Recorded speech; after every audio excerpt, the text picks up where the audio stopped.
My selfish cousin ruined my special day, so I made sure no one would forget hers. Growing up, it was always a competition between me and my cousin that I didn't even want to be a part of. Clara just had this natural ability to turn everything into a showdown, even if it was just making toast or who could draw better as kids. But it wasn't playful. It was the kind of competitive that made you feel like you'd lost even when you didn't know there was a game going on. The worst part? She was good at everything. I mean, she was smart, gorgeous, and had that obnoxious charisma that makes people think she's God's gift to Earth. She'd walk into a room, and everyone's eyes would just gravitate toward her. And Clara loved it. Thrived on it, actually. If you did something cool, she'd do it bigger. And then make sure everyone knew. Like, when I graduated from college with a business degree, she laughed. Actually laughed. Business administration? I thought you were supposed to be the creative one. Guess not everyone's meant to do great things. That's what she said. Not even trying to hide the condescension. Fast forward like 6 months and guess what? She switched her major to business administration. Apparently it was the smart move, which of course meant she was so much smarter than me for figuring it out after tearing me down for it. It's always been like that. Constant one-upping and making sure I knew she was better. But fine. Whatever. I was used to it by then. Except when it came to my wedding, I figured that one day was supposed to be just about me and my husband. You know? I planned everything down to the tiniest detail. From the flowers to the freaking font on the invitations. Months of prep and stress and obsessing over things I never even cared about before.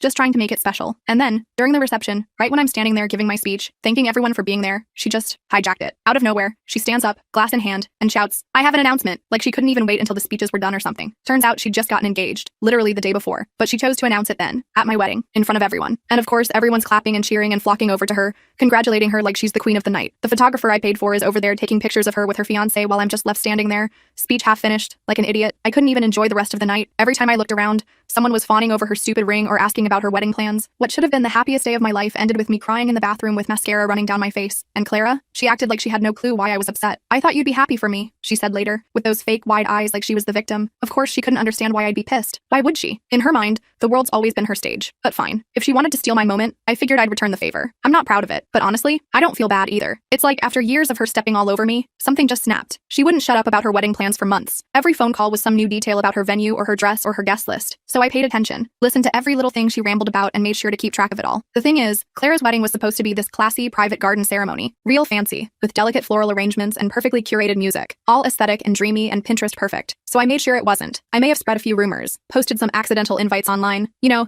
just enough to make it look like Clara's wedding was the event of the year. Free food, open bar, gorgeous location, all that. And I made sure those posts circulated. By the time her big day rolled around, the place was swarming with people. Strangers who showed up like it was Coachella, stepping on her precious rose petals and swiping cupcakes off the tables like it was some kind of free-for-all. I showed up a little late, just to make sure I got the full impact. And man, it was chaos. Clara was practically hyperventilating by the altar, her dress wrinkled and her hair falling out of whatever fancy updo she'd gone for. The place was trashed. People were everywhere. Some guy was literally carrying away a centerpiece like it was a party favor. I went up to her and tried to look all sympathetic, like, "Oh my God, Clara, what happened?" She just sobbed and couldn't even get words out. All that control she'd always had over everything, completely gone. And yeah, maybe it was petty. Maybe it was a little bit cruel. But for once, she was the one left standing there humiliated. And the best part, everyone who mattered was there to see it.